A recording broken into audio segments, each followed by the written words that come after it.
जो था ना सिद्धि का फट जाए ठुकरा के तेरा प्यार 26 किलो का हो गया था मैं, इतना बड़ा, रोज शराब पीता था मैं ना। अपने पैर पे कुल्हाड़ी नहीं मारता हूँ मैं, अपने आप अपने सर दे मारता हूँ कुल्हाड़ी पे। देख रहा हूँ बोला मुझे हाँ लगी थी, अभी मैं बोलूंगा तो फिर लग बोलेगा वो बस नाक पकड़ के बैठा है। तो वो तब मैं आया था डीप डाउन डिप्रेशन में भाई। तो बता रहे थे कि मुझे ना चोक कर दिया उसने। लास्ट टू लास्ट मंथ मैंने किल मूवी देखी एंड आई गेस ये बॉलीवुड का ना मोस्ट ब्रूटल एक्शन मूवी है। लक्ष्य, राघव, तानिया और आशीष सर ने बहुत अमेजिंग एक्टिंग की, लेकिन भीड़ में एक बंदा अलग से स्टैंड आउट कर रहा था। नॉट बिकॉज ही 6'3", बट उसकी एक्टिंग में ना दम था। Introducing Parth Tiwari for you. Enjoy the podcast. Alright, so we got Siddhi, no Parth with us. Welcome to the any ratio Parth. तो कैसा चल रहा है भाई? भाई सब बढ़िया चल रहा है। इतनी बड़ी बॉडी लेके तुम जब जा रहे हो इधर उधर, जब मैंने वो मूवी देखी थी ना तुमको पहली बार, तो मुझे लगा यार ये बंदा अगर सामने आ जाए तो अच्छे पड़ जाए। लेकिन जब मैंने तुम्हारा जब पेज देखा इंस्टाग्राम का, इतना हैंडसम भाई है मेरा। तो कैसे ये सारी चीज़ें स्टार्ट हुई, कहाँ से एक्टिंग का कीड़ा लगा? एंड नागपुर के स्ट्रीट से लेकर अभी तुम धर्मा प्रोडक्शन में पहुँच गए हो यार। पहुँच गए हैं। हैंडसम का तो पता नहीं, लंबा चौड़ा तो मैं हूँ। उसकी मुझे आदत है पहले से। रही बात स्ट्रगल की या धर्मा प्रोडक्शन तक पहुंचने की, तो बहुत बड़ी कहानी है उसके पीछे। नागपुर से ही शुरू हुई थी। एक दिन ख्वाब आया कि करना चाहिए। वैसे उसके पीछे भी एक स्टोरी है कि एक ब्रेकअप हो गया था मेरा। अरे एंड फिर वो ठुकरा के तेरा प्यार, ठुकरा के तेरा प्यार। हाँ, सारे गाने पकड़ लो, सब मिला लो, सब सुने, बहुत रोया। फिर एक दिन हनी सिंह का एक गाना सुन लिया मैंने, 24 घंटे तेरा यार, ऑन टीवी लिटरली बजा रहा हूँ। दिस वाज माय, मुझे पता नहीं क्यों लगा कि यार वो बात नहीं कर रही है मेरे से, इतने 1600 किलोमीटर दूर बैठी है, टीवी पे देखूंगा तो मजा आ जाएगा। बस तब से चस्का चढ़ा। वो स्टार्ट था, बहुत ही बेवकूफाना सा स्टार्ट था, पर वहां से फिर शुरू हुआ। और जब मैं एक्टिंग में घुसा उसके बाद फिर समझ में आया, वाह, शायद वो उतना नहीं, किस्मत हमको पहुंचा के वहां ले जाती है। और मैं इसी चीज के लिए तुम बने थे और सही जगह पे पहुंच रहे हो, रास्ते पे, ऑन द वे। हाँ ठीक है, मतलब ऑन द वे मैं पहुंचा तो मैं बहुत पहले से, जो मुझे पसंद है। देखो, आई ऑलवेज से कि मैं मूवी में काम कर रहा हूँ, मैं थिएटर में काम कर रहा हूँ, मैं एक शॉर्ट फिल्म में एक सीन कर रहा हूँ। Everything for me camera rules and I am into a different character. मेरे लिए वो बहुत मजा है। अब वो मुझे कहाँ तक सक्सेस तक लेकर जाती है, कितना नाम होता है, I think this is all वो बिहाइंड जो फॉलोअप होता है ना, वो है। मैं कभी उस तरीके से सोचता ही नहीं था। ऑब्वियसली सबको पसंद है कि मैं फेमस हूँ, लोग मुझको जाने। और वैसे मेरे ख्याल से जब मैंने मूवी देख के आया था ना, तो सबने बहुत अमेजिंग एक्टिंग की। जैसे लक्ष्या को ले लो या राघव को हम बहुत सालों से देख रहे हैं। तो मैं तुम्हें पर्सनली नहीं जानता था तब तक, लेकिन वो ना एक कैरेक्टर जो था ना सिद्धि का, वो मेरे दिमाग में था कि हाँ यार क्या खतरनाक। और जब भी हम कोई मूवी देखते हैं ना, तो अगर कोई नॉर्मल सा गुंडा है ना तो उतना मज़ा नहीं आता, लेकिन जब हीरो को फाइट देने वाला, ऐसा अंदर से मारने वाला ऐसा गुंडा है ना, तब जाके लगता है कुछ पावरफुल वो था। तो उस रोल के लिए कैसे प्रेप किया था? देखो, अभी ये तो डिपेंड ऑन द स्क्रिप्ट ही होता है कि मैं कितना पावरफुल दिखूंगा। वो स्क्रिप्ट में लिखा होता है, मैं किस तरीके से दिखाता हूँ वो कैरेक्टर के ऊपर होता है। तो कैरेक्टर का प्रिपरेशन मेरा उस दिन हो गया था जिस दिन मैं पहली बार हमारे डायरेक्टर निखिल नागेश भट्ट उनसे मिला था। तो उन्होंने मुझे जिस तरीके से नरेट किया, उन्होंने मुझे सिर्फ स्टोरी ही नरेट नहीं की, जो हम अपना काम करते हैं कि कैरेक्टर का बैक स्टोरी बना दे, कुछ क्वेश्चंस पूछते हैं, वो ऑलरेडी सब बना करते हैं। उन्होंने मुझे बता दिया कि फिल्म के पहले ही क्या करता है, फिल्म में पहुंचने के बाद क्या सीन्स है वो हमारे पास है, वो उन्होंने मुझे सुना है। लेकिन उसके पहले क्या करता था सिद्धि अपने लाइफ में, रेगुलर लाइफ में क्या करता है। मेरा क्वेश्चन था वो इतना स्ट्रांग कैसे है, लाइक ये आर्मी कमांडो है, ठीक है मैं यूज हूँ, बट मेरे फाइटिंग स्किल्स कैसे। तो उन्होंने बोला कि यू आर अ रेसलर, जो अपने पुराने टाइम में रेसल करता था, तो वहां से उसका प्रोफेशनल ट्रेनिंग स्टार्ट हुआ और तुम सालों से यही काम कर रहे हो, तुम्हारा पूरा गैंग है, तो बस तुम उस तरीके से ट्रेन हो। तो रीजन कोई भी कैरेक्टर के पीछे कि मैं जो भी कर रहा हूँ उसके पीछे अगर रीजन स्ट्रांग हो तो पोर्ट्रे करना आसान हो जाता है। तो मतलब जो भी कैरेक्टर तुम प्ले करते हो उसके पहले हर चीज की पहले स्क्रिप्टिंग होती है कि कैसा उसका आई मीन टू से उसका नेचर कैसा होगा और कैसे सारी चीजें ये पहले आपको बताते हैं क्या? जब भी एक्चुअली कैसा होता है, ये बेसिक है। कोई भी एक कैरेक्टर को अप्रोच करने का तरीका ही ये होता है कि स्क्रिप्ट एक लिखी गई है, वो एक इमेजिनेशन है, उसके पहले मैं क्या करता हूँ, किस तरीके से बड़ा हुआ, मेरे रिलेशनशिप्स मेरे पेरेंट्स के साथ कैसे थे। स्टोरी तो हमको दिखा रही है, स्टोरी में शायद पेरेंट्स नहीं हो गए, लेकिन कैसे थे, मैं अपनी जवानी में क्या करता था या मैं बचपन में कैसा था, ये सारी चीज़ें, फिर ये किस तरीके से बात करता है, इसके किस तरीके से सोशली कौन से लेवल पे किन लोगों के साथ मिला, ये सारी चीज़ें बनाकर हम एक बैक स्टोरी बनाते हैं जिससे कि कन्विक्शन आता है, जो भी मैं कर रहा हूँ उसमें कन्विक्शन है, rather than performing more I have the reasons to like be in the scene. तो तभी हम कहते हैं ना कि एक कैरेक्टर को प्ले करना इज उसकी पूरी लाइफ को बनाना एंड देन उसको प्ले करना, मतलब रियलिटी लगनी चाहिए, वो जो भी देख रहे हैं कन्विंसिंग लगना चाहिए ना। हाँ। कि तुम कर रहे हो। एनीवेज, तो ये सब तो थोड़ा स्ट्रगल के बारे में बात कर लेंगे अभी, तो फिर आगे जाके हम हर चीज़ जानेंगे। यार स्ट्रगल तो खैर स्ट्रगल ही स्ट्रगल रहा है।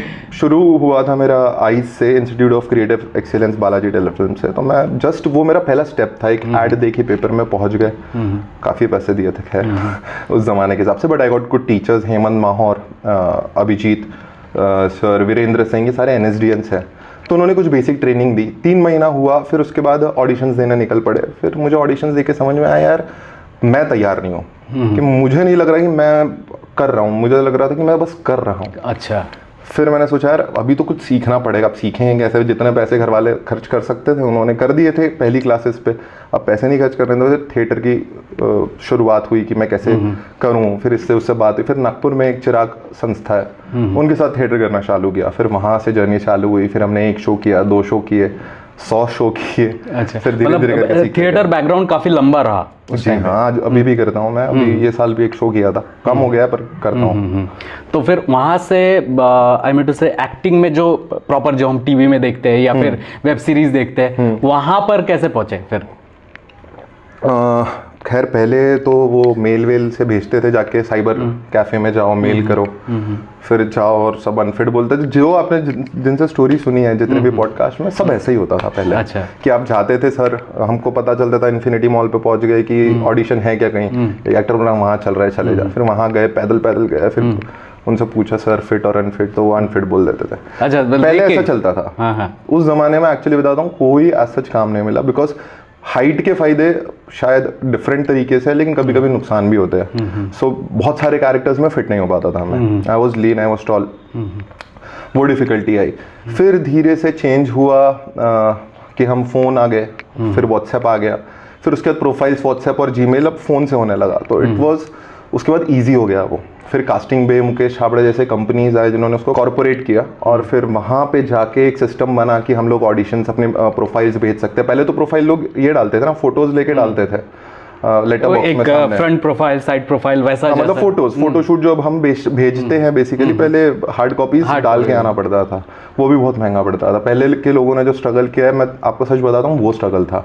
मेरा तो चलो शुरुआत के 4-5 साल के बाद चेंज हो गया, और फिर कम से कम ऑडिशंस या अप्रोच करना ईजी हो गया, बट स्ट्रगल था ही। फिर कुछ मिल रहा नहीं था काम। CID में एक दिन मुझे एक कैरेक्टर मिला, बोले दया सामने आ गए, अरे इतने स्वीट है वो। एक्चुअली वो शो में मैंने 2 दिन काम किया, इतने स्वीट थे, और मेरा लक देखो वहाँ पे भी अच्छा कैरेक्टर था कि चलो घर वालों को पता चलेगा, लड़का टीवी पे आएगा। मैं गया, 2 दिन शूट किया, तीसरे दिन फ़ोन ही नहीं आया। मैं कॉल कर रहा हूँ कि क्या हो गया आपका, कॉल ही नहीं आया, मतलब सीन तो आधा ही शूट हुआ था। उन्होंने बोला यार सलमान सर की मूवी आ रही है बॉडीगार्ड, उस समय में बॉडीगार्ड ही थी, उसके प्रमोशन का वो डेट मिल गया उनको, तो वो लोग ने शो वो स्क्रिप्ट को पलट के वो डाल दिया, मेरा चला गया। अच्छा, कट गया वो, फिर पूरा कट गया। सिर्फ एक फाइट आई थी जिसमें ब्रेसलेट ये दे भाई, ये मैं हूँ। पर ठीक है, दैट वाज टाइम। फिर करते रहे, बट उस टाइम पे एज सच कुछ स्ट्राइक नहीं हो रहा था, बट थिएटर में करता रहता था, मतलब कि प्रैक्टिस नहीं जानी चाहिए। तो थिएटर में नागपुर आता था, थिएटर करता था, फिर मुंबई, फिर कंप्लीटली मुंबई शिफ्ट हुए। फिर उस ज़माने में ऐसा हुआ कि घर वालों का कुछ कमा रहे नहीं हो, कुछ कर रहे नहीं हो, कैसे अपनी लाइफ ये करोगे वो करोगे, अब हम तुम्हारी कोई हेल्प नहीं करेंगे। मैं वॉलीबॉल खेलता था, तो अब उसके पहले तक मेरा जर्नी ये था कि मैं वॉलीबॉल खेलता था। I played 9 nationals in it, और मैं प्रोफेशनली भी खेलता था। तो RCF एक ये है, उनके साथ कॉन्ट्रैक्ट हुआ, तो वो 7,000 रुपये महीने का देते थे, कुछ 5-8 हज़ार रुपये घर वाले भेज देते थे, और टूर्नामेंट्स खेल के जो आ जाते थे। तो तुम्हारा डाइट में लग जाता होगा, इतनी बड़ी शरीर उस जमाने में कोई डाइट नहीं होती थी भाई, उस जमाने में तो जो मिला खाओ, साथ में प्रोटीन जो मिला, अंडे मिल गए, अंडे खा लिए, थोड़े पैसे आ गए, थोड़ा ज्यादा दिन तक कर लिया, नहीं है तो नहीं गया, बिकॉज़ एक्सपेंसिव था यार। Mumbai is always expensive. ऐसा नहीं बोल सकता कि मेरे पेरेंट्स ने नहीं किया, उन्होंने हर स्टेप पे किया है। लेकिन मैं वही बोलता हूँ ना कि अगर आपको एक एक्टर बनना है ना तो आपको अपनी लाइफस्टाइल के नीचे की लाइफस्टाइल जीनी आनी चाहिए। कि अगर मैं मुंबई जाता और मैं जिस तरीके से नागपुर में करता हूँ कि मैं घर पे बाइक लेकर निकल गया, जहाँ भी जाना है बाइक से घूम रहे हैं, कार कभी दोस्तों के साथ जाना है तो कार से घूम लिया, ये सेम चीज़ मैं वहाँ करने की कोशिश करता तो नहीं हो पाता। मतलब कि उस तरीके से हम बाहर नहीं आ सकते। पहले क्या वॉलीबॉल खेला, पैसे आए, चलो घूमने फिरने चले गए। वहाँ पे उस तरीके का, वहाँ पे आपको बस से जाना था। हाँ, वसई रहता था भाई, वसई से दादर, दादर से क्या अपने वसई से अंधेरी, अंधेरी से मैं जाता था चांदीवली स्टूडियोज, वहां से फ्रेंड्स जाते थे कांजूर मार्ग, इसलिए कांजूर मार्ग दादर और वापस, मतलब दिन के 6 घंटे सिर्फ ट्रैवल करने में जाते हैं, पर करना है आपको। और वसई में इसलिए रहता था, सस्ता पड़ता था। तो ये सब तो खैर वो सब चीज़ों का स्ट्रगल था। फिर घर वालों ने बोला पैसे कमाओ, पैसे कमाओ। तो अब पैसे कैसे कमाए? वॉलीबॉल खेल रहे, उससे जो आ रहा है वो तो चला जा रहा है। नहीं, मेरी उस समय आई वाज इन रिलेशनशिप, तो वो होता है, एक प्रेशर आ जाता है, एक मेल पे आता है, मेल क्या फीमेल पे भी आता है। आज के ज़माने में डिफरेंस नहीं रहा है, सब लोग करियर ओरिएंटेड हो चुके हैं। अब मैं बोला अब क्या कर सकता हूँ, वॉलीबॉल जाके तो वापस नहीं खेल सकता, मेरा पाँव टूट चुका था। तो क्या करे, तो मैं पढ़ाई कर सकता हूँ, मैं पढ़ने में अच्छा था। फिर मैं पढ़ाई, एग्ज़ाम निकाली बैंक की, और भाई 2 साल एज अ मैनेजर अच्छा काम किया और साथ में मतलब साइड बाय साइड चल रहा था। अच्छा, कंप्लीटली बंद? हाँ, एक्टिंग बंद हो चुकी थी, कंप्लीटली बंद हो चुकी थी। 126 किलो का हो गया था मैं, इतना बड़ा, रोज शराब पीता था, एक भी दिन छोड़े बिना। मतलब वो ऐसा हो गया था यार उस जमाने में ना, मैं तुमको सच बताता हूँ, मैं लाइफ में उस टाइम पे काफी अच्छा पैसा कमाया, क्योंकि मेरी बैंक से जो पेमेंट आती थी वो तो आती ही थी, साथ में मैंने 2-3 कार्ड्स लगा दी थी पुणे में। तो वो इन्फोसिस और यहाँ पर जो पहले कैब सर्विस चलता था, मैंने ड्राइवर्स अपॉइंट किया और मैं दिन रात बस पैसा कमाना। और मैं जाता था, मेरे पास 6 कपड़े थे, रोज रात में जाऊंगा शराब पी के, वो ही मुंह धोया, पैर धोए, सो गया, सुबह उठा, चेंज किया, बदला, वापस। मतलब लाइफ खराब हो चुकी थी लेकिन फाइनेंशियल स्टेबिलिटी आ गई थी। फाइनेंशियल स्टेबिलिटी बहुत अच्छी आ गई थी, बहुत अच्छी आ गई थी। फिर घर वाले कहने लगे कि यार तू बैठता नहीं, बात नहीं करता, ऐसे शांत सा रहता। मैं बोला क्या, आप खुश हो ना, आपको चाहिए था कि मैं पैसे कमाऊं, आपको चाहिए था कि मैं सेटल हो जाऊं। मेरे घर वालों को कभी मेरे पैसे की जरूरत नहीं पड़ी, दोनों गवर्नमेंट जॉब पे थे, तो मेरे पैसों की जरूरत नहीं, उनका था कि तू हो जा। फैमिली के लिए, मतलब जो पेरेंट्स के लिए बस यही इंपॉर्टेंट रहता है कि लड़का सेटल हो जाए, है ना? हाँ, तो मैं बोला कि आप खुश हो ना, तो ठीक है, आप खुश रहो ना, मुझसे क्यों पूछ रहे हो मैं क्या कर रहा हूँ? तो बोले नहीं, हमको अच्छा नहीं लगता ऐसे देखना। मैं बोला यार मेरे से तो हो नहीं रहा है। अब उस समय में तिकड़म ये हुई कि एक दिन बैंक का मुझे कॉल आया, उन्होंने मुझे 1 साल हो चुका है मेरे को ये करके, ज्वाइन करके, और मैं अच्छा काम कर रहा हूँ। मेरा मैनेजर भी ऐसा था कि वो मुझे जाने नहीं देंगे, बिकॉज मेरा कभी भी सिंपल सा है यार, किसी की 2 बातें सुनना पसंद नहीं है। किसी की 2 बातें सुनना नहीं पसंद है ना, तो काम अच्छे से करो। सामने वाले को क्या चाहिए, आपसे काम चाहिए, आप काम अच्छे से करो, क्यों कोई आपको डांटेगा? Sales, banking is a very, मैं सीरियसली सैल्यूट बोलता हूँ जो आप प्राइवेट बैंकिंग में काम करते हैं। It's a very fuck and difficult job, because आप पैसे भी संभाल रहे हो एक तरफ, सेल्स भी कर रहे हो, और फिर आपके ऊपर प्रेशर भी है, क्योंकि आप ऐसी चीज़ के साथ हैंडल करोगे कभी भी आपकी जॉब चली जा सकती है। बट मेरी किस्मत ये अच्छी बोलूँगा मैं कि मुझे एक दिन फ़ोन आया, उन्होंने कहा कि आपके ना ग्रेजुएशन सर्टिफिकेट्स वेरीफाई नहीं हो रहे हैं। मैंने बोला क्या मतलब है इसका? तो बोले नहीं, वो आपकी यूनिवर्सिटी वेरीफाई नहीं कर रही है, सो या तो आप ये क्लियर कीजिए या तो हम आपको निकाल देंगे। मैंने बोला भाई तुमने मुझे सिलेक्ट किया, उसके बाद मेरी 1 साल ट्रेनिंग करवाई, मैंने PGDVM तुम्हारे ही इंस्टीट्यूट से किया है, और उसमें मेरा रैंक अच्छा है, मैं आज परफॉर्म कर रहा हूँ। अब उस डिग्री का क्या, पर ठीक है अगर आप बोल रहे हो तो आप करो, मैं क्या करूँगी। एक्चुअली तब क्या हुआ था, मैं नागपुर यूनिवर्सिटी में था, लेकिन मैं खेलता था तो मैंने एक एक्स यूनिवर्सिटी से डिस्टेंस कर लिया था, क्योंकि मुझे टाइम नहीं मिलता था खेलने के लिए। And then I had my disputes with Nagpur university, I played for Nagpur university also. तो उन्होंने बोला कि ऐसा ऐसा है, मैं बोला यार जो आपको करना है करो। एक दिन मुझे ऊपर बुला लिया RH के ऑफिस में, एंड उन्होंने बोला कि Parth please come to my cabin. क्या हो गया, ये सारे ऐसे मुंह लटका के किसी मृत्यु हो गई है ऐसे, मतलब HR के हम अपने प्रॉब्लम्स लेके जाते हैं, वो तो हमेशा टालने की इसमें एकदम प्लीज काम में। मतलब क्या हो गया भाई? फिर ऐसे बिठाया उन्होंने मुझे, सोफा था, RH बैठे थे, उन्होंने बोला Parth we are very sorry to say but we want to terminate you. फिर मैं नीचे देखा, RH बोलता है कि नाम नहीं लूंगा, बहुत हरामी आदमी था वो, सबको इरिटेट करके रखा था, मुझे नहीं कर पाता, इट्स डिफरेंट थिंग, मैं सुनता नहीं था किसी की, मैं काम करता था। कैसे करेगा? हाँ वैसे भी नहीं करते ऐसे, तो मुझे ऐसा बोला और बड़ी नाराज़गी के साथ बोला। मैं बोला ओके, तो वो लोग कहा था कि ओके, हाँ ओके ठीक है थैंक यू। मैं उठा बाहर, मैं लिटरली बता रहा हूँ, अभी भी याद है, टोयोटा के क्लस्टर ब्रांच है, उसके ऊपर में ही आरएच ब्रांच है, वहाँ पे गोल वाली सीढ़ी है। मैंने यूं खोला और वो पाथवे से चलते हुए, मुझे समझ में नहीं आया पहले तो क्या हुआ, चलते हुए बाहर गया, दरवाजा खोला और शाम का टाइम था, हवा चल रही थी। मैं सीढ़ियों से उतर रहा हूँ, लिटरली मैंने स्माइल किया है, मैंने खुश हो गया, कोई टेंशन दूर हो गई जिंदगी। क्या हो गया, ये सही हो गया। मैं नीचे आया, मैनेजर और ये सब तक खबर पहुंच चुकी थी, सब बोले पार्थिव सो गए, कोई बात नहीं, क्या काम है आपके, सारे बताओ। तो बोले तू करवा के जाएगा, वाह सर, क्योंकि बहुत सारी रिस्पॉन्सिबिलिटीज होते हैं when you are in bank. आपके पास डेबिट कार्ड्स होते हैं, कैश ऑफिसर्स होते हैं, आप उनके साथ में एक ऑफिसर होता है जो हैंडओवर देना, मतलब हैंडओवर देना, और बाई चांस अगले दिन ऑडिट आने वाला था, तो सबकी वैसी ही बैंड बजी होती है। तो मैंने किया, उस दिन 6 घंटे तक बैठा। निर्मला मैडम थी मेरे साथ बैठे थे, वो कह रहे थे कि यार तू ऐसे कैसे टेंशन नहीं लेना, छोड़ो ना, आप देखो अब क्या करता हूँ मैं, मुझे चाहिए था। मैं घर गया, घर पे बताया, घर वाले एकदम शॉक।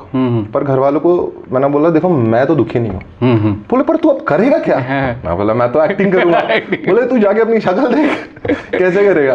आप देखना मेरे इंस्टाग्राम पर फोटो है, जब मैं एकदम पूरा इतना सब पेट में, रोज शराब, रोज रात में सांझा चूल्हा, बुक टेबल, फिर उसके बाद कहीं चले गए जहाँ यार दारू पी। मेरा एक दोस्त था दिल्ली वाला चैतन्य, वो खाता रहता था, मैं पीता रहता था, दोनों के पेट निकले, हम हंसते रहते थे दिन भर की बकचोदी पे, और बस उतनी देर ही हंसी होती थी। तब तो और ज्यादा बड़े दिखते होंगे ना, मतलब ऐसे ह्यूज मोटा। बैंक में एंटर हुआ था ना, तो मैं थोड़ा ठीक ठाक सा लगता था। जब मैंने बैंक छोड़ा था तो मैं एकदम ही समझ लो मैं 10 साल बड़ा हो गया है, ऐसा मेरा लुक हो गया था। बाल कटा लिए थे, पूरा शरीफ लाइन पीछे चली गई। शरीफ नहीं भाई। अच्छा नहीं तो फॉर्मल रहना पड़ता ना बैंक में, थोड़ा फॉर्मल। मैं वही है, बहुत ही बेकार सा, मतलब पसंद ही नहीं है यार। देखो मैं लिटरली बता रहा हूँ, मैंने आईना दिखना बंद कर दिया था। मैं आईना ही नहीं देखता था, because when you can not recognise yourself.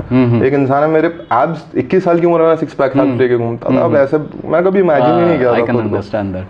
But फिर वो छूटा जैसे ही, मेरे घर वाले बोले अब क्या करेगा? मैं जिम जाऊंगा। बोले जिम क्यों जाएगा? मैं ऐसे इस तरीके से तो मैं एक्टिंग नहीं करूँगा, थोड़ा चेंज करूँगा अपने आप को। भाई मैं जिम गया, 7 महीने, रजत है उसका जिम है, वहाँ गया। मैंने बोला भाई मेरे को ट्रांसफॉर्म होना है, तो बोले भाई मैं कर दूंगा। और कर दोगे? ऐसा दिखना है। तो बोला अगर आप मेहनत करने को रेडी हो तो मैं कर दूंगा। उस टाइम तक मेरे पास थोड़ी सेविंग पड़ी थी, कुछ पैसे यहाँ से पहले बिजनेस के और कुछ यहाँ से ऐसा पड़ा हुआ था। चालू किया, 7 महीने में अपने आप को बदला है, वापस बॉम्बे आया, और फिर तब से स्टार्ट किया। और तब बैकअप भी था थोड़ा सा पैसों का, थोड़ा सा था भाई, वो भी खत्म हो गया वो। अरे मुंबई में तो कैसा समुंदर है वहां पर, जितना पैसा डालो उतना कम। मेरा कैसे है ना यार, मैं ना अपने पैर पे कुल्हाड़ी नहीं मारता हूँ, मैं अपने आप अपना सर दे मारता हूँ कुल्हाड़ी पे। मैं कुल्हाड़ी लेता हूँ, तो मुंबई में तो कुल्हाड़ी पड़ी थी ना सर पे। सर पे कुल्हाड़ी मार लेता हूँ मैं। तो मैं वैसे ही काम किया, मेरा वो बिजनेस पे ध्यान नहीं दिया मैंने कि अभी तो फुल टाइम एक्टिंग, अभी तो मैं कर ही लूंगा यार। ऐसी तो बॉडी मैंने सोची नहीं थी, मैंने क्या बना ली है। गया फिर रियलिटी स्ट्राइक्स अगेन कि भाई स्ट्रगल तो है फिर से।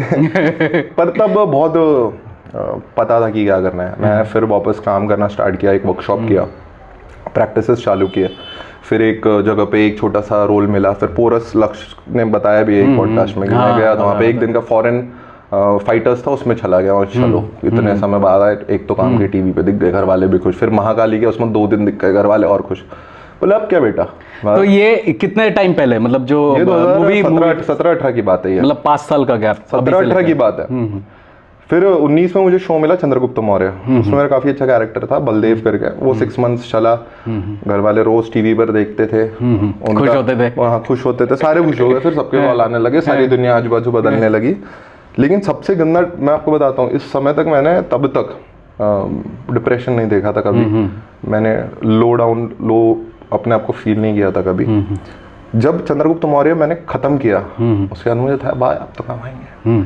उसके बाद कुछ नहीं आया, अरे 5 महीने, और उसके बाद मैं ड्राई हो गया, पैसे से भी ड्राई, सब चीजों से। तो इसमें जो अर्न किए थे कुछ सेव अप नहीं किए थे क्या उस टाइम पे? जो सेव किए, बट फिर 5-6 महीने डाउन द लाइन फिर लाइफस्टाइल, कोविड भी आ गया होगा ना। कोविड तो वो अलग कहानी है। कोविड तो फिर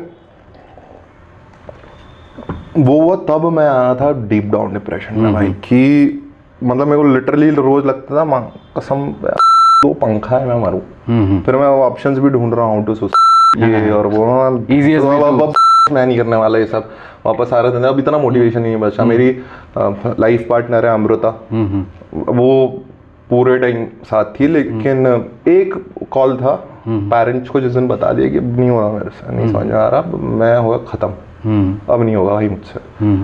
घर वालों ने बोला तेरे को क्या टेंशन है Parth, you have already proved yourself, we know what you are made of, पूरी दुनिया को तो दिखा चुका है, हमको दिखा चुका है, तेरे को क्या हेल्प चाहिए तू मुझको बोल, तेरे को क्या चाहिए तू मुझको बोल, तेरे को जो करना है तू वो कर, मैं खड़ा हूँ, तेरी मम्मी खड़ी है, हम लोग देख लेंगे, बेबी हमारे रिटायरमेंट को 2 साल है, हम देख लेंगे, तू सिर्फ काम कर।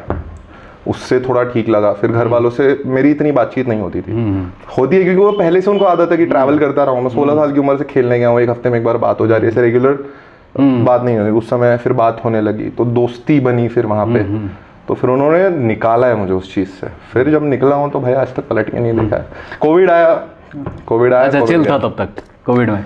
कोविड में भी था डिप्रेशन थोड़ा? नहीं मेरा एक ही दिन। अच्छा एक ही दिन? मैं बताता हूँ ना, ये लोगों को मजाक लगेगा पर मैं बताता हूँ, 1 दिसंबर को मैं निकल गया था, 1 दिसंबर 2019 को मैं निकल गया था डिप्रेशन, एक ही दिन में निकला था, क्योंकि मैंने ना अपना वर्कआउट वापस उसी लेवल पे चालू किया। मैं बताता हूँ आपको, वर्कआउट ये सारी चीजें ऐसी चीज है ना, ये आपको बहुत बदलती है। Exactly. आप अपने आप को बदलते हुए देखते हो ना, आपको और बदलती है, ये आप में एनर्जी लाती है, फिर और काम में आपकी बुद्धि चलती है और एनर्जी आती है। It's not only about 6 PACS abs. Exactly, वो तो मैटर ही नहीं करता जो करते रहते हैं। हाँ मैटर करते जब दिखाना है तो। कोविड खत्म होते ही मुझे एक वेब सीरीज मिली, वहां से थोड़ा ठीक हो, वेब सीरीज बाहर ने, it was a very good web series called Adiguru Shankaracharya, and was for a good production, जिन्होंने ओ माय गॉड बनाया था, फर्स्ट ओ माय गॉड उस प्रोडक्शन की थी, बट पता नहीं रिलीज नहीं हुई आज तक नहीं। उसके बाद फिर मैं धन आबाद करके वेब सीरीज थी वो की, वो भी रिलीज नहीं हुई। For Endemol, Endemol is a very big production and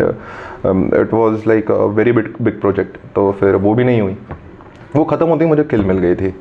तो किल का कैसे मतलब अप्रोच कैसे हुआ, क्या मतलब ये धर्मा प्रोडक्शन में मूवी मिलना, तो वो धर्मा है ही मुझे बाद में पता चला ऑडिशन के। तो कास्टिंग बे आप जानते होंगे, casting Bay is a very famous casting company. उनका मुझे एक दिन कॉल आया कि ऐसा एक मूवी आ रही है, तो उसमें ये कैरेक्टर चाहिए, सीन ज़्यादा बताते नहीं है, तो आप सीन परफॉर्म करके भेज दीजिए। मैंने भेजा, बोले नहीं सर, तो फिर एक और करना है, आप मुंबई कब आ रहे, क्योंकि मैं तब शूट कर रहा था धनाबाद के लिए, तो मैं 2 दिन बाद आ ही रहा था, मैं आ रहा हूँ। तो फिर उन्होंने मुझे एक और सीन भेजा, and that scene was my father's death scene. तो फिर बोला आप ये भी परफॉर्म करके, नहीं वो एक बार एक्टिंग करके वो आवाज में वो नहीं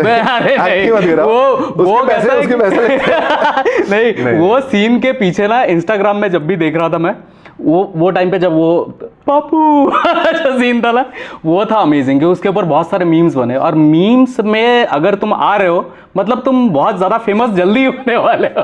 अरे फेमस का तो मैं पहले बोला ठीक है, बट खैर वो सीन था मेरा। अच्छा वो पहला सीन वही था? नहीं मतलब ऑडिशन सीन था मेरा वो।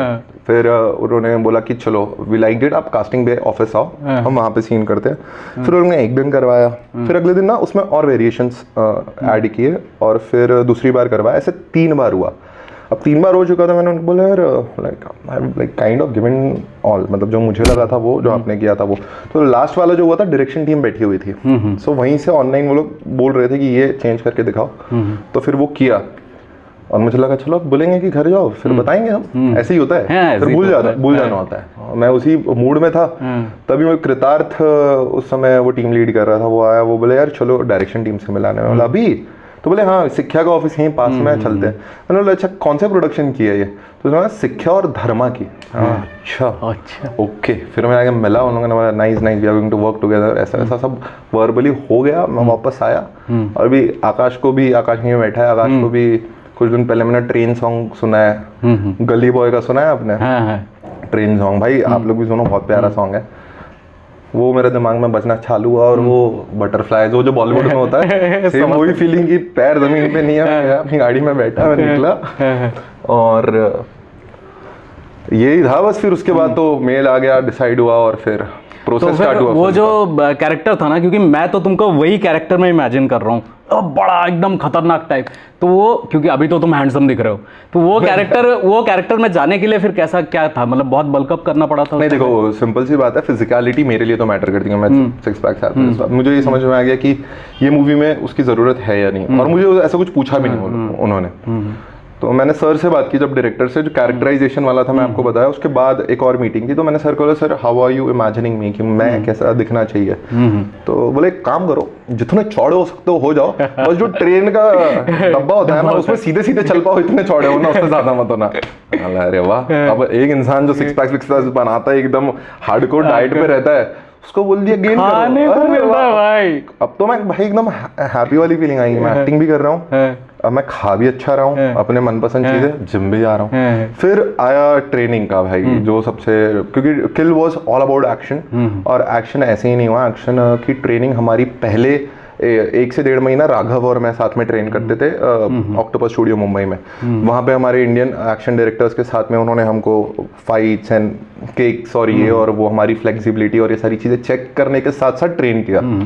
फिर उसके बाद हमारा दूसरा ट्रेनिंग सेशन स्टार्ट हुआ कोरियन टीम के साथ, सी यंगो एक्शन डायरेक्टर है फिल्म के, उनके साथ चालू हुआ। फिर वो चला 1 से 1.5 महीने, उसमें कोरियोग्राफी थी, जो हम सीन्स परफॉर्म करने वाले हैं वो।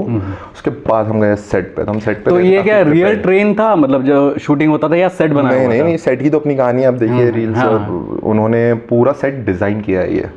सो वो अपने आप में एक इंजीनियरिंग मावल की तरह है कि ट्रेन का डिब्बा एक्सटेंड हो जाता था साइड से ओपन, क्योंकि कैमरा एंगल सर बहुत ही क्लॉस्ट्रोफोबिक सी जगह है, जगह बहुत कम, कैमरा हमारे यहाँ होता बहुत बार, so it was very confined space. तो उसको थोड़ा स्पेशियस कैसे किया जाए, इसके लिए वो लोग ने सेट डिजाइन किया था। रियल ट्रेन में भी हुआ पहला हमारा अमृतसर में, after that we did it in Filmistan Mumbai, वहाँ पे हुआ। तो उन्होंने सेट ही ऐसा बनाया था कि दैट इज वो पहले दिन सेट देख कर हमें इसमें शूट करना है, फिर सर ने बोला बेटा रुको, और डायरेक्टर से होता है ना, वो होता है ना, बताते हैं कि यार इस तरीके से डिजाइन किया, ये खुल जाएगा, ऐसा बन जाएगा, वो होता है ना एक बच्चा। तुम्हारे लिए एक नया एक्सपीरियंस भी होगा, तो फिर मजा आ रहा होगा कुछ नई चीजें देख के। हाँ ऑब्वियसली, देखो हर बार कुछ जब देखते हैं सेट पे जाते हैं, वो एक अलग ही फील ही होता है। और फिर वहाँ पहुंचे, फिर वहाँ तो हमने 6 महीने मतलब 3 महीने उसमें शूट करते। कितने महीने का टोटल शूट था?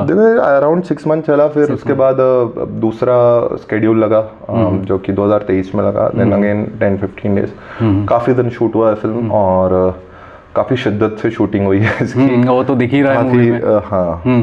तो अभी वो लक्ष्य का पॉडकास्ट देख रहा था मैं, रणवीर के साथ जो हुआ था, उसमें तुम्हारा भी जिक्र हो रहा था जी। तो उसमें बता रहे थे कि मुझे ना चोक कर दिया उसने लक्ष्य। तो ये झूठ बोल रहा था कि सच में चोक कर दिया था? झूठ नहीं बोलता लक्ष्य झूठ नहीं बोलेगा, चोक हो गया था एक्चुअली। वो सीन ही इतना ज्यादा, देखो ऐसा ही होता कि मैं किसी को फोड़ फाड़ डालता तो फिर पूरी फिल्म में मेरे सबसे ज्यादा एक्शन सीन्स लक्ष्य के साथ थे, तो फिल्म के एंड तक तो लक्ष्य टूट चुका होता है अगर ऐसे ही बिना ध्यान से एक्शन किया जाता। तो बट वो पर्टिकुलर सीन में हुआ था क्योंकि सामने इतना डिफिकल्ट सिचुएशन चल रही है और वो छूटना चाहता है, वो तड़प रहा है, मैं उसको रोक रहा हूँ। Siddhi with all his power also, sir ने मुझे आके कहा कि I never wanted to show anger, मैंने पहले ही बोला था, that's why I entered also. तो I was like I don't wanted, मतलब मेरा था ही कि मैं वो नहीं करूंगा। मैं बोला सर उसके लिए मेरे पास स्पेस है, जब बापू का होगा उसके बाद वो फ्लिप होना चाहिए, तब वो anger justify. Sir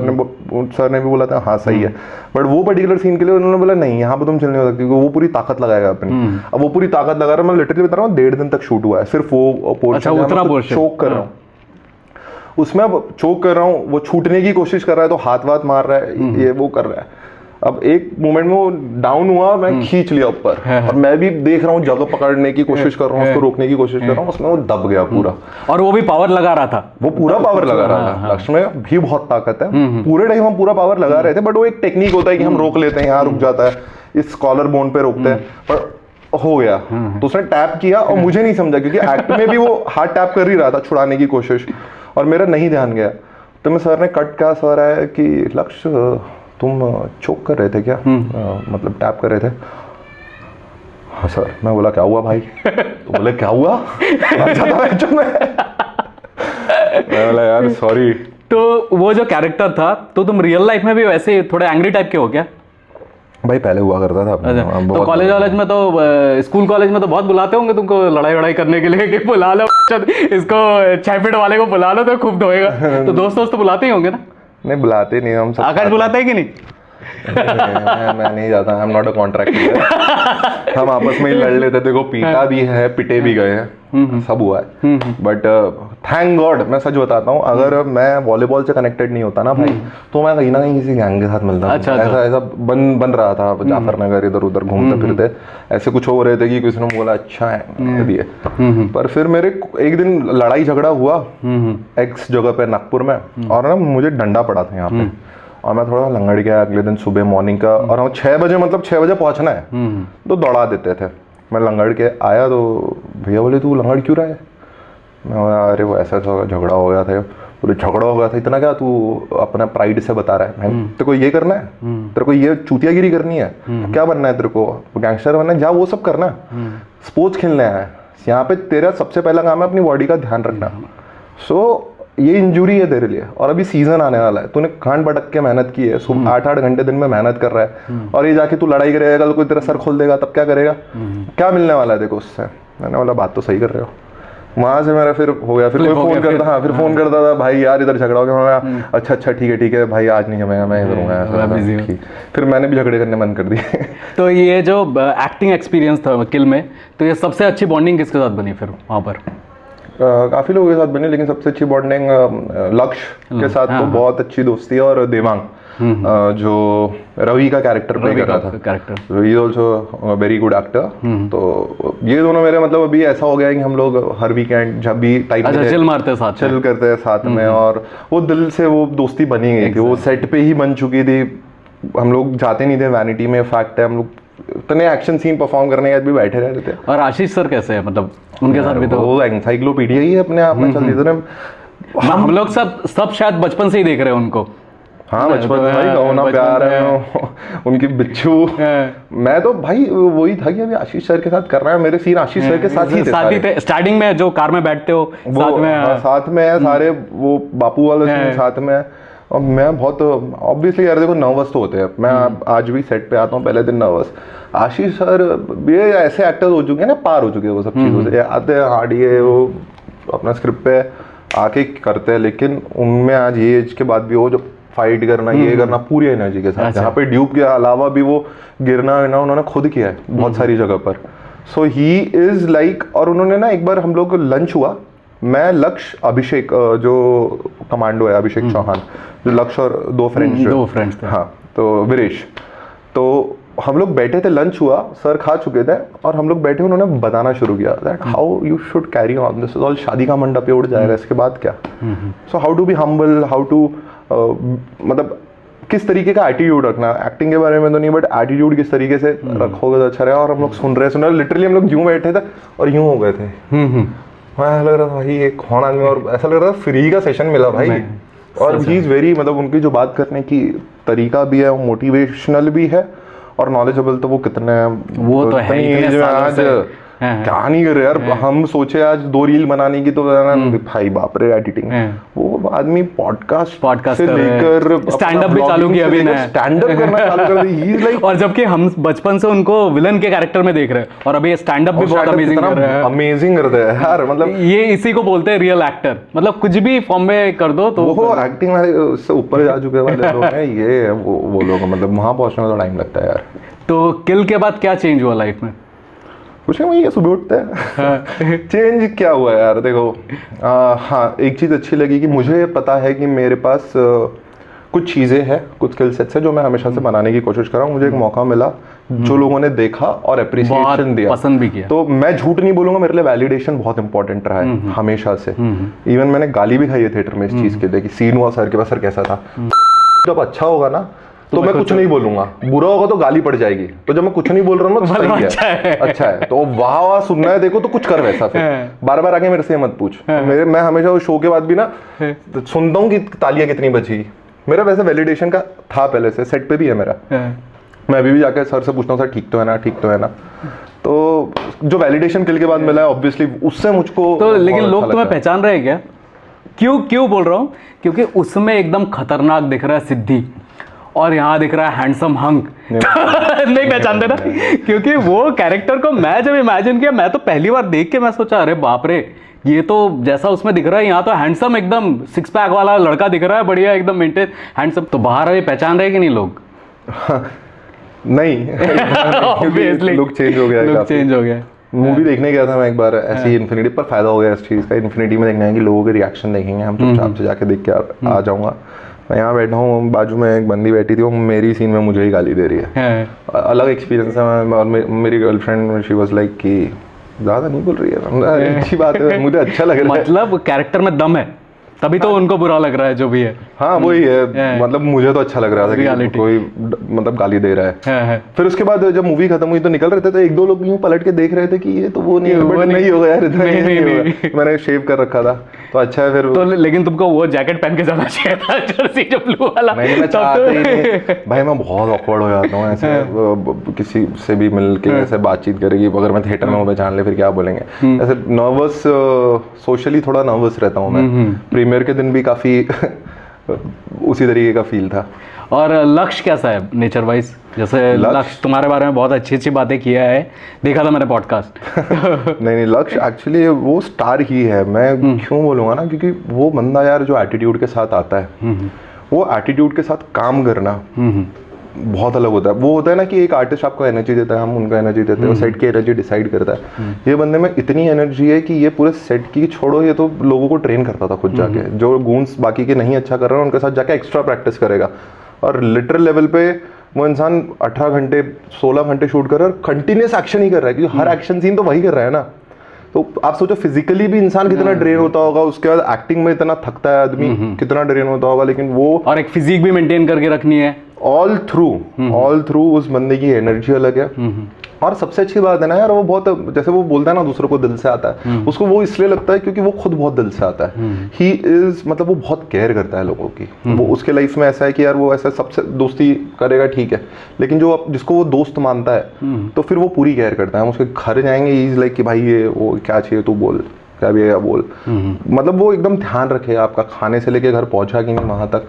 so he is like that, he has that in him. और एक्टिंग तो आप सबने देखी है, very good actor undoubtedly.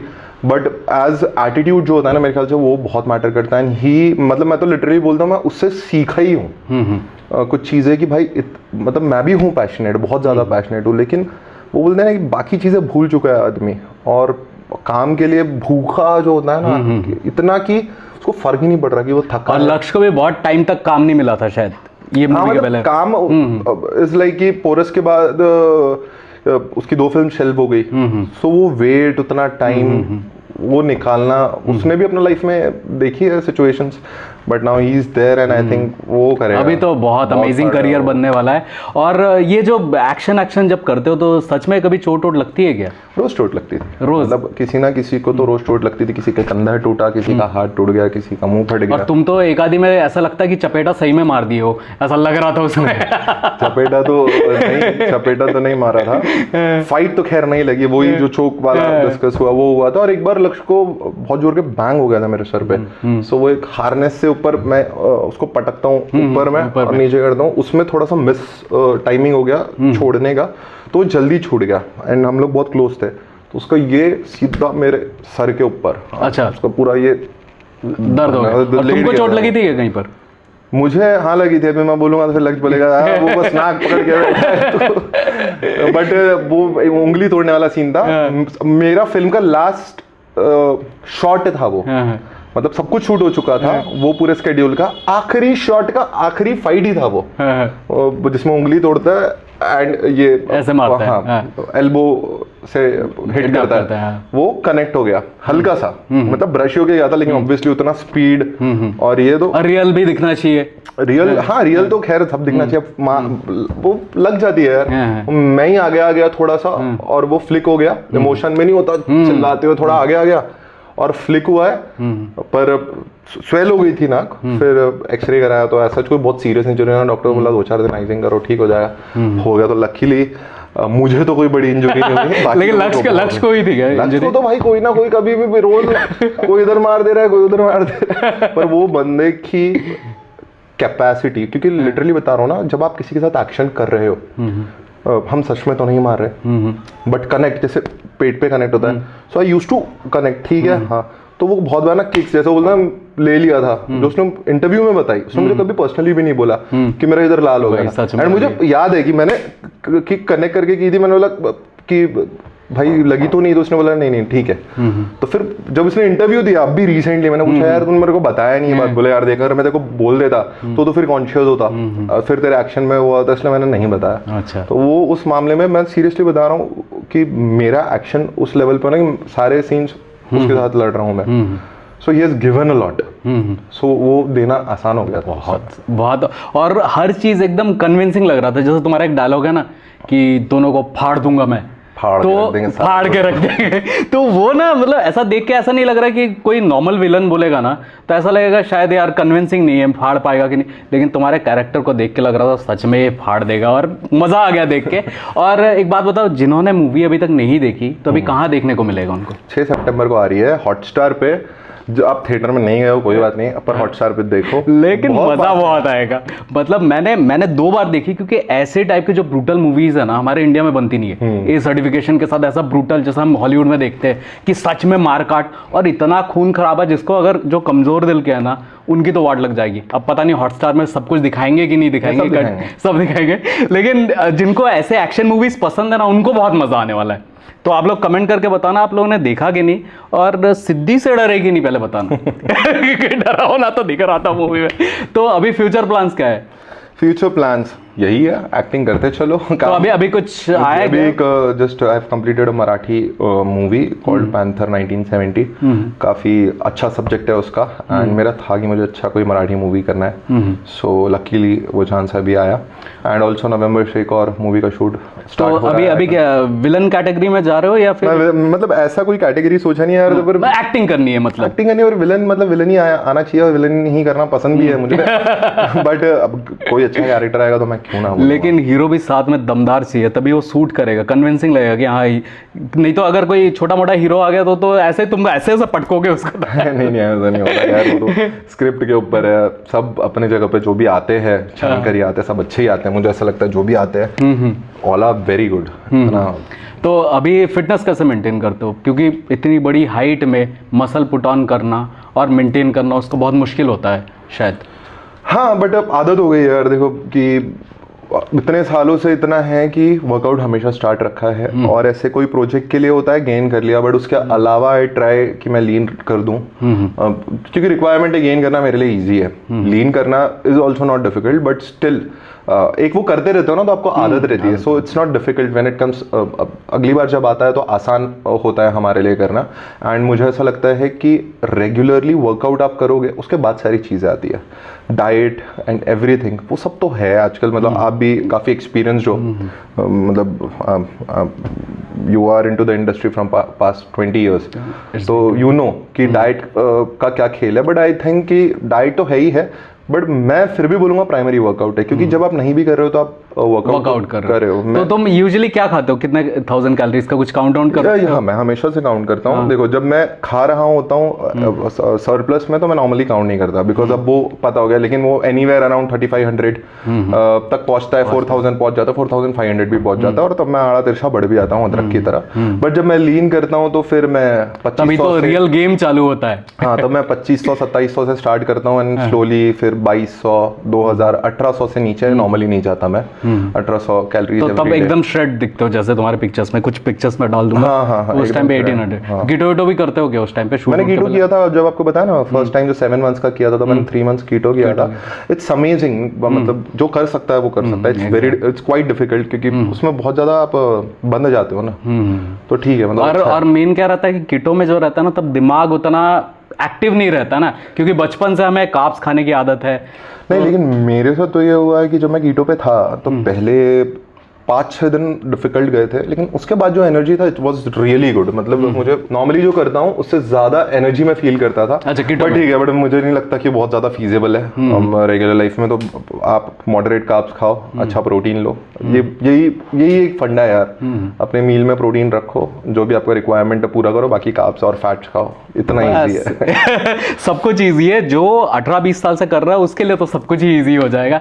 Anyways, और अभी फ्यूचर में कुछ टिप्स देना चाहोगे जिनको एक्टिंग करना है, नागपुर के लोग हमारे अगर वीडियो देख रहे हैं, क्योंकि अभी तुम्हारे जैसे एक बड़ी मूवी में बड़े बैनर के नीचे तो काफ़ी लोग सपने देख रहे होंगे, तो उनके लिए कुछ टिप्स? हाँ, मतलब मैं ये टिप देना चाहूँगा कि अगर आपको एक्टर बनना है तो आप पेशेंस के साथ आए। मतलब धोनी ठीक है, आप 6 पे 6 मार सकते हैं, पता नहीं, बट जितना ज़्यादा द्रविड रहे उतना बेहतर है। मतलब you should have patience. Slowly success मिलेगा, स्लोली मिलेगा, जल्दी भी मिला तो भी बाद में you have to cope up with some things.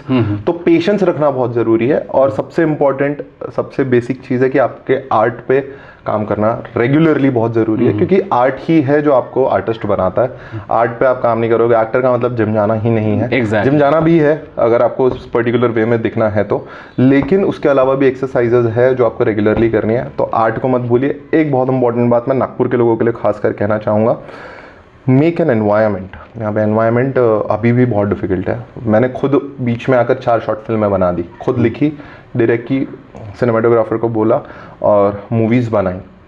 So I think कि आज के ज़माने में बहुत ईजी हो चुका है। आपके पास फ़ोन है, बहुत अच्छे माइक्स आ चुके हैं, 500 रुपये में माइक मिल जाता है, आप बनाओ। अच्छी बुरी बाद में डिसाइड होगा, बट वो थिएटर की तरह ही है ना। एक थिएटर में हम क्या करते हैं, एक स्क्रिप्ट उठाते, ये नसरुद्दीन सर का ये था, एक इंटरव्यू था, उसमें उन्होंने बहुत अच्छी बात बोली थी कि आपको थिएटर करना है, आप मुझे बोलते हो आप एक पर्टिकुलर थिएटर ग्रुप में ट्राई करते हो, आप अपने 4 दोस्त इकट्ठा करो जो एक्टिंग करना चाहते हैं, एक स्क्रिप्ट लो, परफॉर्म करो, 10 दोस्त बुलाओ और उनको दिखाओ, यही थिएटर है। और आजकल तो नॉलेज हर जगह अवेलेबल है, आप पॉडकास्ट देख लो, हर जगह नॉलेज अवेलेबल है। तो मुझे ऐसा लगता है ना कि आपको क्रिएट करना ज़रूरी है। एक मैंने बोला पेशेंस रखना, एक है अपने आर्ट पे काम करना कि आर्ट ही आपको बचाएगा। तीसरी चीज़ प्रैक्टिस ही इस चीज़ से हो जाती है कि कोलैबोरेटिव प्रोसेस होना चाहिए। फिल्में बनाओ 10 मिनट की, 2 मिनट की, 1.5 मिनट की, कैसे भी। आप ये जज नहीं कर सकते कि लोग कैसे जज करेंगे, क्या पता अच्छी बन जाए।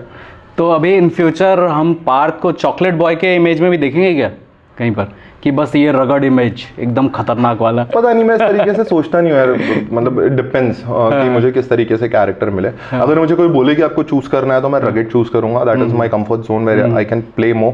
एंड चॉकलेट बॉय का तो पता नहीं यार, मुझे नहीं लगता मैं चॉकलेट बॉय की तरह कम दिखता हूँ या दिखा। नहीं यार, तुम बहुत हैंडसम हो, तुम्हारी पर्सनालिटी इतनी अमेजिंग है ना। और मूवी में ना, मतलब सही में इसने बहुत अच्छी नेचुरल एक्टिंग की है कि कन्विंसिंग सब कुछ लग रहा था।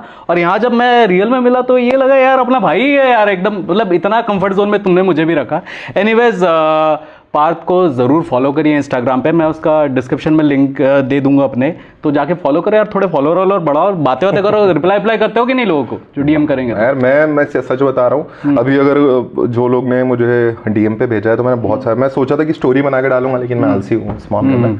सबको थैंक यू बोलूँगा जिन्होंने मुझे पर्सनली टाइम निकाल कर इंस्टाग्राम पे मैसेजेस किए, एक सीन के बारे में बात की है। आई थिंक बहुत बड़ी बात होती है कि कोई टाइम निकाल के आपके प्रोफाइल में आके आपके डीएम में एक मैसेज करता है। मैं रिक्वेस्ट में जाके मैंने बहुत लोगों को रिप्लाई किया है, एक समय के बाद फिर वो नहीं हो पाता, बट अभी भी करता हूँ मैं लोगों को रिप्लाई, तो रिप्लाई की कोई बात अच्छा, अभी थोड़ा राघव के बारे में हम लोग बात करेंगे। राघव का जो कैरेक्टर था ना, जिन्होंने भी जोकर मूवी देखी है ना, तो वैसे से काफ़ी ज़्यादा मतलब वैसा एक्टिंग लग रहा था कि मतलब एकदम सिंपल आदमी, कब चेंज हो जाएगा, अनप्रिडिक्टेबल, मतलब कोई उसको प्रिडिक्ट ही नहीं कर सकता कि कैसा करेगा। तो कैसा था उसके साथ? राघव के साथ तो यार देखो, मेरी पहली ट्रेनिंग ही राघव के साथ हुई। तो लक्ष्य से मिलने से पहले मैं राघव से मिला था, तो हम साथ में ट्रेन कर रहे थे। उसने मुझे ऑडिशन दिखाया था जो उसने ये मूवी के लिए दिया है, किल के लिए। उसने मुझे ऑडिशन दिखाया और मैं, चलो अभी हमारे एक्टिंग के सीन्स तक पहुंचे नहीं थे हम, ऑडिशन दिखाया और वो ऑडिशन ही एक सीन की तरह लग रहा था। लिटरली बता रहा हूँ, मतलब ऐसा लग रहा था अब क्या होगा, अब क्या होगा, अब ये क्या करेगा। मतलब वो ऑडिशन बहुत ब्यूटीफुल था, मैं आपको सच बता रहा हूँ। वो ऑडिशन के बारे में सबने बात किया, मैंने पर्सनली देखा है, तभी समझ में आया कि भाई वाह। और फिर उसके बाद हम लोग हमारे साथ में वर्कशॉप्स हुए, अलग अलग सीन परफॉर्म करने दिए जाते थे, तो पता था कि फाड़ेगा, लेकिन उसने जो फिल्म में फिर किया है तो फिर तो अमेजिंग यार। क्योंकि हम लोग राघव को बहुत पहले से देख रहे हैं, टीवी में देख रहे हैं जब वो डांस रियलिटी शो में आता था, एंड देन उसका थोड़ा बहुत जो ABCD मूवी में आया, हमने कभी एक्सपेक्ट ही नहीं किया था कि राघव ऐसा मेन विलन इतना खतरनाक करेगा, है ना। लेकिन वो कितना ब्रूटल भी दिख रहा था, मतलब ऐसा कन्विंसिंग लग रहा था वो भी, जैसा तुम्हारा कैरेक्टर था।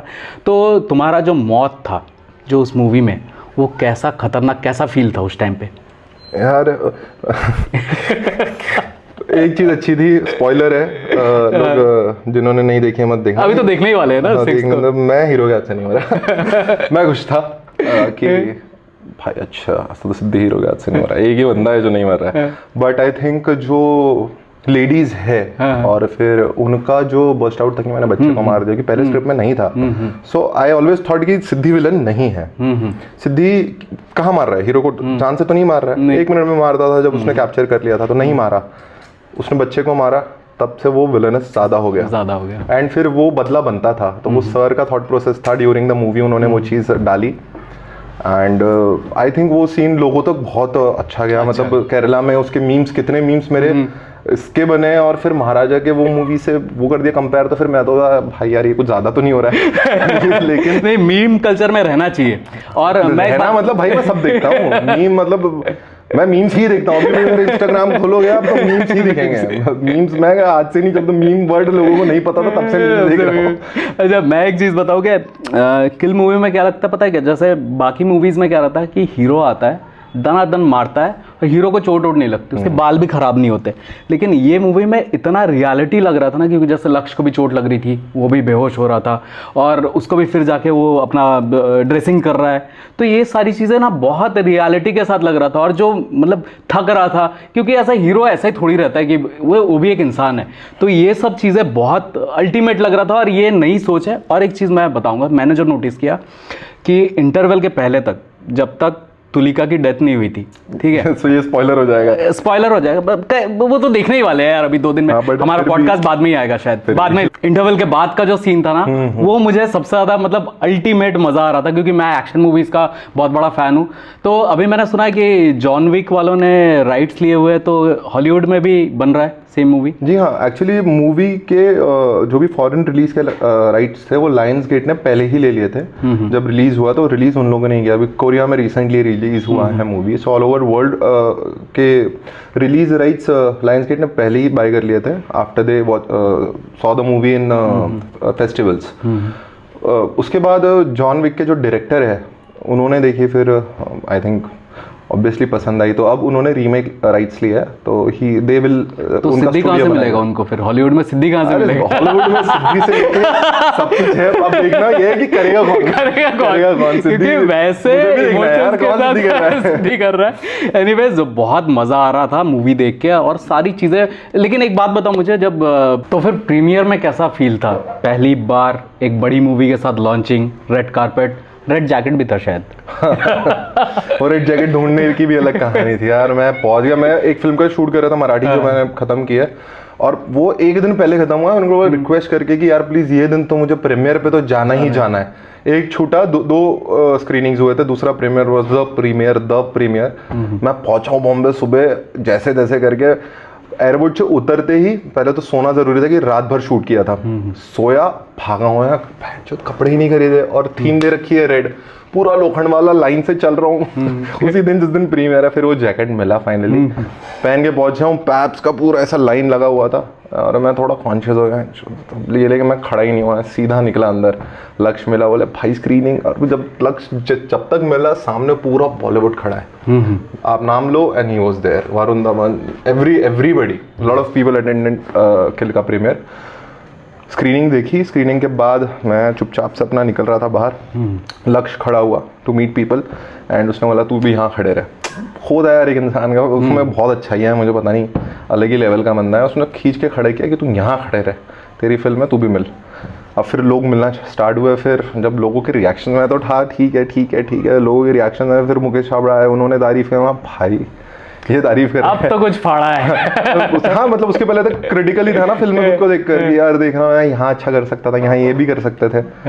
फिर वो आए, उन्होंने बोला अच्छा। फिर विकी कौशल है, फिर उन्होंने तो अलग ही लेवल पे, मतलब हर एक सीन के बारे में, एक मुक्के के इमोशन के बारे में, क्या how you gave this was like seriously very good and this and that. And मैं हंस रहा हूँ। तुम बोले सोच रहे हो क्या रिस्पॉन्ड क्या करूं? रिस्पॉन्ड करूँ है, क्या बोलूँ? थैंक यू ही बोल सकता हूँ, मैं बोलना चाहता हूँ उनको कि मैं आपका बहुत बड़ा फैन हूँ। अब ऐसा बहुत समझ में नहीं आता यार, कभी कभी नहीं समझ में आता एकदम से, जब जो चीज़ आप सोचते हो ऐसे सपने में देखते हो और फिर वो रियलिटी हो रही होती है कि ये लोग तारीफ करेंगे। और फिर मैं बाहर निकला हूँ, मुझे करण सर से मिलना था। He was meeting people and came, I thought कि मैं उनसे मिलने आता हूँ। उस बीच में मैं इतने लोगों से मिला कि मुझे पता ही नहीं चला। मैं लिटरली बता रहा हूँ, मुझे ऐसा लगा कि 5 मिनट में ख़त्म हो गया प्रीमियर। मुझे लिटरली ऐसा लगा क्योंकि जाकिर खान आए, उन्होंने बुलाया, फिर उन्होंने बात की। वो तो आपको पता ही है कैसे है, उसी तरीके से बात भी करते, वेरी सीखने हम्बल है। और एक एक शब्द मुँह से जो निकलता है ना, मीनिंगफुल ही होता है। जिस तरीके कहाँ से वो सब पूछा उन्होंने, ऐसे बहुत सारे लोग मिले यार उस दिन। और फिर मैं वही सोच रहा था कि यार ये सच है क्या पार्थ, सच है क्या? मेरे साथ में मेरी पार्टनर भी थी अमृता, मैं बोला यार मेरे को बिलीव नहीं हो रहा। तो उसने कहा मुझे अच्छा लग रहा है, आप करते रहो, बातचीत करते रहो, मैं यहीं हूँ कॉर्नर पे। तो ये इस चीज के लिए, इस दिन के लिए मैनिफेस्टेशन किया था क्या? कुछ सोच के रखे थे कभी मेरा भी रेड कार्पेट होगा? हाँ, और इतना हमेशा, बड़ा हमेशा, प्रीमियर, हमेशा। तो मैनिफेस्टेशन काम करता है मतलब? आई डोंट नो, मुझे लगता है मैं बहुत अगेंस्ट हूँ वो चीज़। मतलब मैं ये नहीं सोचता। आई थिंक मैनिफेस्टेशन हमको एक्शन लेने पे ये करता है, मजबूर करता है, तब ठीक है। अगर मैं घर पे बैठ के 100 बार बोल रहा हूँ कि ये होगा तो नहीं होगा। बट हाँ, जैसे मैं सोचता था कि ऐसा कोई पॉडकास्ट होगा तो मैं क्या बातें करूंगा, क्या है मेरी लाइफ स्टोरी। मैं अभी बात तो खैर हम करते रहेंगे तो बहुत सारी निकलती रहेगी, लेकिन हाँ मतलब ये सब ऐसे ध्यान में आता था। मैं यूँ ऐसे इंटरव्यू में बात कर रहा हूँ, ये बोल रहा हूँ, ऐसे इमेजिन करता था। एंड फिर प्रीमियर में एंटर कर रहा हूँ, हाउ इट वुड बी। और ये वो जब बोलते हैं ना कि फ्लैश लाइट्स, वो है बॉलीवुड का, तो है यार वो चीज़। It's very amazing. एंड जो लोग बात करते हैं, आई थिंक लोगों को समझना चाहिए अभी भी कि they all are very good people. It's not like that everybody is working. कुछ चीज़ें आती है, कुछ चीज़ें जाती है, I know. But for me as we were almost everybody was a newcomer, no kind of. हमको बहुत बड़े स्टार कास्ट के साथ में नहीं कर रहे थे, but the kind of respect we got on the set also. And उसके बाद भी तो ऐसा लगता है कि यार नहीं यार, मतलब आप काम करो तो सब सही है। तो मज़ा तो बहुत आया और बहुत सारी बातें हैं, लेकिन एक बात मैं पूछना चाहूँगा पार्थ तुमसे। अभी तुम्हारी इतने बड़े बैनर के अंदर मूवी आ गई है एंड फ्यूचर तो बहुत ब्राइट है, बहुत सारे हम लोग हमेशा प्रे करेंगे, हमारे नागपुर का लौंडा है तो और आगे बढ़े। तो मुझे भूल तो नहीं जाओगे? और दोबारा पॉडकास्ट जब बड़े स्टार बन जाओगे तो पॉडकास्ट में बुलावा आओगे कि नहीं? अरे क्यों नहीं आऊंगा भाई, मैं आपको सच बता रहा हूँ, this is kind of my one of the first podcast ही है। एग्जैक्टली, मैं ढूंढ रहा था। एक्सपीरियंस रहा, थोड़ा सा रहता है यार हर बार कॉन्शियसनेस। लेकिन अभी बड़ी मूवी मिलेगी तो फिर से बुलाऊंगा, तो आना पड़ेगा। हाँ ठीक है, किल भी बड़ी है, अभी सबको देखनी है 6 सितंबर को। अभी कैसा, अभी जैसे खतरनाक विलन देख लिए अभी, और जैसे तुमने बोला कि कमिंग प्रोजेक्ट में भी विलन है, लेकिन तुम्हारे सो दैट आई गेट नहीं, मैं क्या मैनिफेस्टेशन कर रहा हूँ और मैं क्या सोच रहा हूँ तुमको देख के कि 6 फीट 3 हाइट, हैंडसम बंदा, जैक्ट फिजिक, हीरो में भी तो दिखना चाहिए यार। अरे नहीं, तो नहीं भाई, ये एक्सपेक्टेशन तो मेरे दिमाग में मत डालो। मैंने कभी मैं पहले दिन से जब से एक्टर बना। अच्छा, विलन ही बन रहे हैं? हाँ, अच्छा, सिंपल था भाई, अपना अपन विलन ही बनते थे। अरे खूब कूटेंगे वाला विलन ही बनते थे। मैं जब खेलता भी था तो मेरे घर वाले, मैं अब अलाउ नहीं करता था आने को, क्योंकि हर दूसरे सेंटेंस में गाली होती थी। मेरी गाली होती थी, क्या कर रहा है तू? मेरी टीम वालों को आदत हो गई थी। अभी भी कोई वॉलीबॉल वाला बंदा ये पॉडकास्ट देख रहा है, बोला इतना नहीं, से बहुत ज्यादा करता था तू, नाक में दम करता था। एनीवेज, बहुत ज्यादा मजा आया और पार्थ को आप लोग जरूर फॉलो कर देना, क्योंकि मुझे लगा कि थोड़े और फॉलोअर बढ़ने चाहिए। और मेरे ख्याल से ये जो जब मूवी आएगी ना, जब OTT पे रिलीज होगी, उसके बाद तुम देखना, तुम लोगों के बस आंसर करना कितना कुछ है। एनीवेज, बहुत मजा आया, थैंक्स अ लॉट यार, यू मेड माय डे। और मैं वो सिद्धि कैरेक्टर जो दिमाग में रख के आता हूँ, तुमने पूरा पर्सपेक्टिव ही चेंज कर दिया मेरा। इतने प्यारे हो यार। तुमको क्या लगा मैं आऊंगा? ओए ओए, उठा के पटक तेरा। अच्छा तू बताया। एनीवेज, बहुत मजा आया और आप लोग जरूर फॉलो करिए और मूवी जरूर देखना। हॉटस्टार पे आ गई है तो घर घर में पहुंच गया है ना, और इसको अप्रिशिएट करना, इसके कमेंट सेक्शन में दिखना चाहिए मुझे, और इसके भी हमारे जो पॉडकास्ट है इसके कमेंट सेक्शन में भी दिखना चाहिए। Anyways, hope you like this video. If you did then please like, share, subscribe my YouTube channel. I will see you in the next one. Piece.